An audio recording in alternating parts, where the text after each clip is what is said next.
राधे राधे दोस्तों, जय श्री कृष्णा।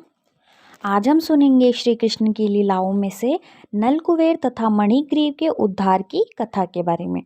तो आइए शुरू करते हैं यह कथा। यहाँ पर नल कुबेर तथा मणिग्रीव के शापित होने और नारद ऋषि की परम इच्छा से उनके कृष्ण द्वारा उद्धार की कथा का वर्णन किया गया है। नल कुबेर तथा मणिग्रीव नामक दोनों महान देवता भगवान शिव के परम भक्त एवं देवताओं के कोषपाल कुबेर के पुत्र थे। भगवान शिव की कृपा से कुबेर के भौतिक ऐश्वर्य का वारापार न था। जिस तरह धनी व्यक्ति के पुत्र प्राय मदिरा तथा कामनियों के प्रति आसक्त हो जाते हैं, उसी तरह कुबेर के ये दोनों पुत्र भी मदिरा तथा मैथुन के शिकार थे। एक बार ये दोनों सुखो उपभोग की इच्छा से मंदाकिनी गंगा के तट पर स्थित कैलाश प्रांत में भगवान शिव के उद्यान में प्रविष्ट हुए। वहां मदिरा पान करके उस सुगंधित पुष्पों वाले उद्यान में वे साथ में गई हुई सुंदरियों का मधुर संगीत सुनने में लीन हो गए। उसी मध्यावस्था में वे दोनों कमल पुष्पों से युक्त गंगा के जल में घुसकर युवतियों के साथ इस तरह आनंद लूटने लगे जैसे हाथी जल के भीतर हाथिनियों के साथ करता है। जब वे इस प्रकार जल क्रीड़ा का आनंद लूट रहे थे तो उधर से सहसा नारद मुनि का आगमन हुआ। वे समझ गए कि नल कुबेर तथा मणिग्रीव दोनों देवता इतने मदोन्मत्त है कि वे दोनों उन्हें आते भी न देख पाए। युवतियां देवताओं जितनी मग्न न थी और वे नग्न होने के कारण नारद मुनि के समक्ष परम लज्जित हुई और जल्दी ही में अपना अपना शरीर ढकने लगी। कुबेर के दोनों देवपुत्र इतने मग्न थे कि उन्होंने नारद की उपस्थिति की परवाह न की, अतः वे अपने शरीर को आच्छादित नहीं कर पाए। जब नारद ने देखा कि वे दोनों मदिरा के कारण इतने पतित हो गए हैं तो उनके कल्याण की इच्छा से उन्होंने उन्हें शाप देकर अपनी अहेतुकी कृपा प्रदर्शित की। चूंकि ऋषि उन पर दयालु थे, अतः वे चाहते थे कि उनका मदिरा पान तथा तरुणियों की संगति का मिथ्या सुख छूट जाए, वे कृष्ण का साक्षात दर्शन प्राप्त कर सके। अतः उन्होंने शाप देने की सोची। उन्होंने कहा कि भौतिक सुख की प्राप्ति आकर्षण का कारण रजोगुण की वृत्ति है। भौतिक जगत में जब मनुष्यों को धन तथा वैभव का लाभ होता है तो उस सामान्य रूप से 3 वस्तुओं की लत पड़ जाती है: नशा, मैथुन तथा घृत क्रीड़ा की। ऐश्वर्यवान मनुष्य संपत्ति एकत्रित हो जाने के कारण गर्वित हो उठने से इतने निर्दय हो जाते हैं कि वे कसाई घर खोल खोल कर पशुओं की हत्या करते हैं और यह सोचते हैं कि उनकी मृत्यु कभी नहीं होनी चाहिए। ऐसे मूर्ख व्यक्ति प्राकृतिक नियमों को भूलकर देह वासना में लिप्त हो जाते हैं।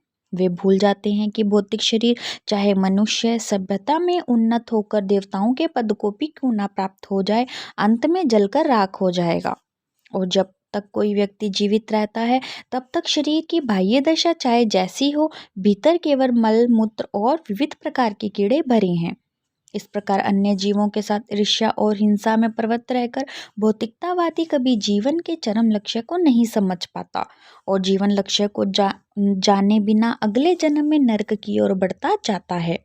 अगले जन्म में ऐसे मूर्ख पुरुष इस नश्वर देह के कारण सभी प्रकार के पाप कर्म करते हैं और वे भी यह सोच नहीं पाते कि यह शरीर वास्तव में उनका है भी कि नहीं।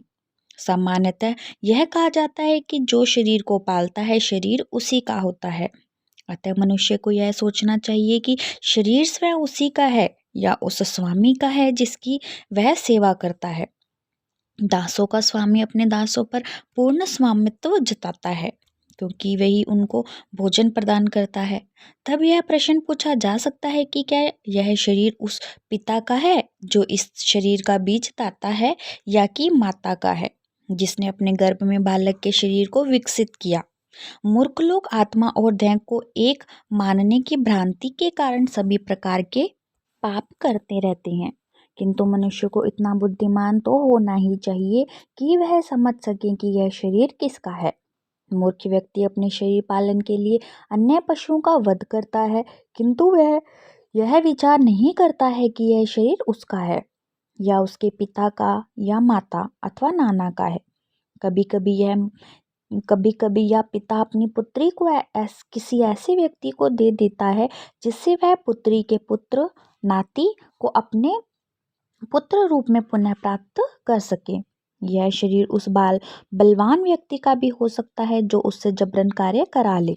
कभी कभी दास का शरीर किसी स्वामी को बेच दिया जाता है और उस दिन से उसका शरीर स्वामी का हो जाता है और जीवन के अंत में वह शरीर अग्नि का हो जाता है, क्योंकि शरीर अग्नि को समर्पित कर दिया जाता है और वह जल के कर क्षार का जाता है। अथवा यह शरीर सड़क पर फेंक दिया जाता है जिसे उससे कुत्ते या गिद्ध खा जाएं। शरीर पालन के लिए सब प्रकार के पाप करने के पूर्व मनुष्य को यह जान लेना चाहिए कि यह शरीर किसका है। अंत में यही निष्कर्ष निकलता है कि शरीर भौतिक प्रकृति का प्रतिफल है और अंत में यह प्रकृति में ही मिल जाता है। अतः निष्कर्ष यही निकलता है कि शरीर प्रकृति का ही है। मनुष्य को भूलकर भी यह नहीं सोचना चाहिए कि शरीर उसका है। झूठ जताने के लिए भला मनुष्य हत्या में क्यों प्रवृत्त हो, शरीर पालन के लिए वह निर्दोष पशुओं का वध क्यों करे। जब मनुष्य ऐश्वर्य की झूठी प्रतिष्ठा में पागल होता है तो वह किसी प्रकार के नैतिक उपदेश की परवाह न करके मदिरा, परमदा तथा पशुवध में प्रवृत्त हो जाता है। ऐसी स्थिति में गरीबी का मारा पुरुष ज्यादा अच्छा होता है, क्योंकि गरीब व्यक्ति अपने आप को अन्य जीवों के परिप्रेक्ष्य में सोचता है। एक गरीब व्यक्ति प्राय अन्य जीवों को हानि नहीं पहुंचाता, क्योंकि वह सरलता से समझ जाता है कि जब उसे कोई घाव पहुंचाता है तो उसे पीड़ा होती है। अतः नारद ऋषि ने सोचा कि चूंकि नल, कुबेर तथा मणिग्रीव नामक दोनों देवता झूठी प्रतिष्ठा से अंधे हैं, अतः उन्हें ऐश्वर्य विहीन अवस्था में रख दिया जाए। जा तने लागे सोई तन जाने। एक बुद्धिमान गरीब की हालत में रहकर कभी नहीं जान चाहता है कि अन्य को इस अवस्था को प्राप्त हो।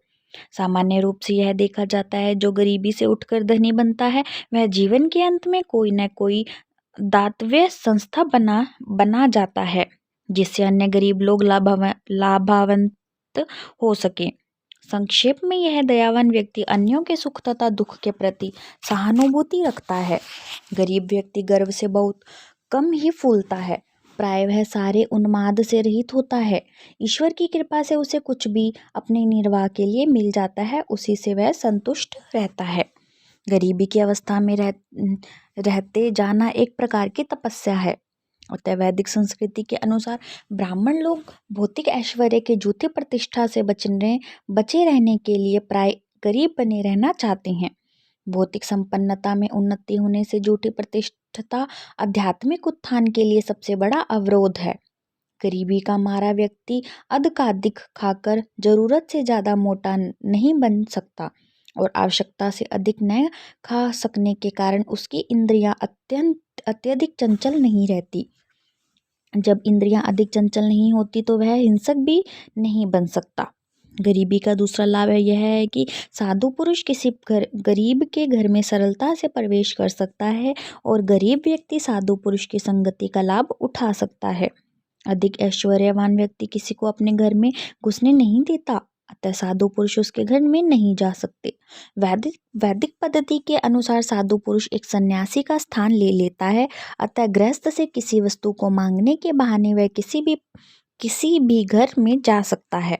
गृहस्थ जो गृह कार्यों में व्यस्त रहने के कारण आध्यात्मिक उन्नति के विषय में सामान्यतः सब कुछ भूला रहता है, साधु पुरुष की संगति से लाभ उठा सकता है। साधु की संगति द्वारा एक गरीब मनुष्य को मुक्ति होने के लिए काफी अवसर मिलते रहते हैं। यदि लोग साधु पुरुषों तथा भगवत भक्तों की संगति से वंचित रहकर भौतिक ऐश्वर्य तथा झूठी प्रतिष्ठा से फूले रहे तो इससे क्या लाभ। तत्पश्चात नारद ऋषि ने सोचा कि यह उनका धर्म है कि उन देवताओं को वे ऐसी स्थिति में पहुंचा दे जहां वे भौतिक ऐश्वर्य तथा प्रतिष्ठा से झूठे ही गर्वित न हों। नारद दयालु थे और वे उन्हें पतित जीवन से उबारना चाह रहे थे, किंतु वे तमोगुणी थे और अपनी इंद्रियों को वश में न रख सकने के कारण विषय जीवनी के प्रति लिप्त हो थे। उन्होंने इस ग्रहित अवस्था से बचाना नारद जैसे साधु पुरुष का कर्तव्य था। पशु जीवन में पशु को इतना ज्ञान नहीं होता है कि वह नंगा है, किंतु कुबेर तो देवताओं का कोष पालता और एक अत्यंत उत्तरदायी पुरुष और नल, कुबेर तथा मणिग्रीव दोनों उसके पुत्र थे, तो वे ऐसे पशुवत एवं लापरवाह हो गए थे कि मगन होकर वह यह न समझ पाए कि वे नंगे हैं। अधोभागो वस्त्र से ढके रहना मानवीय सभ्यता का नियम है। और जब मनुष्य या स्त्रियां इस नियम को भूल जाते हैं तो वे पशुओं से बेहतर नहीं रह जाते। अतः नारद ने सोचा कि उनके लिए सबसे उत्तम दंड यही होगा कि उन्हें जड़ जीव या वृक्ष बना दिया जाए। वृक्ष स्वभाव से जड़ अचर होते हैं। यद्यपि वृक्ष तमोगुण से आच्छादित होते हैं किंतु वे कोई हानि नहीं पहुंचा सकते। नारद मुनि ने सोचा कि उनके लिए उपयुक्त यही होगा कि वे दोनों भाई मेरी कृपा से वृक्ष बन जाएं, किंतु उनमें इतनी स्मृति बनी रहे जिससे वे जान सके कि उन्हें क्यों दंडित किया जा रहा है। शरीर बदल जाने पर जीवात्मा सामान्य रूप से अपने पूर्व जीवन को भूल जाता है, किंतु विशेष परिस्थितियों में ईश्वर की कृपा होने पर वह स्मरण रख सकता है कि जैसा कि नल कुबेर तथा मणिग्रीव के साथ हुआ। अतः नारद मुनि ने विचार किया कि इन दोनों देवों को देवताओं के 100 वर्ष तक वृक्षों के रूप में क्यों न रहने दूं, और इसके बाद भगवान की अहेतुकी कृपा से उन्हें भगवान के साक्षात दर्शन हो सकेंगे। इस प्रकार वे पुण्य देवताओं का तथा भगवत भक्तों का जीवन प्राप्त कर सकेंगे।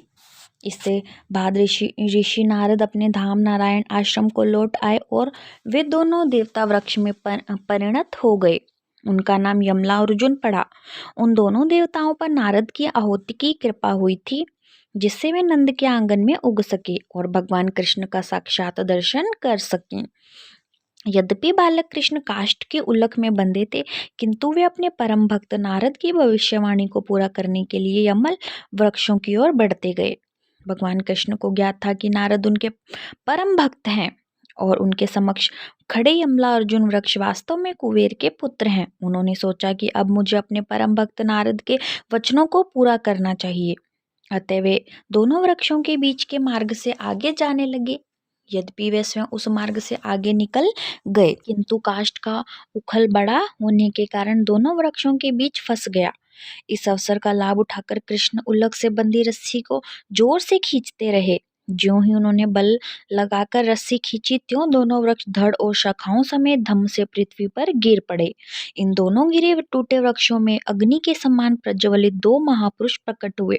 उनकी उपस्थिति से सारी दिशाएं प्रकाशित हो उठी। वे दोनों विशुद्ध पुरुष बालक कृष्ण के समक्ष उपस्थित हुए और प्रणाम करने के लिए झुककर इस प्रकार स्तुति करने लगे। हे कृष्ण, आप यदि भगवान तथा योगेश्वर हैं, वरदान ब्रह्मांड जानते हैं कि यह दृश्य जगत आपकी उन शक्तियों का विस्तार है जो कभी प्रकट होती हैं और कभी प्रकट रहती हैं।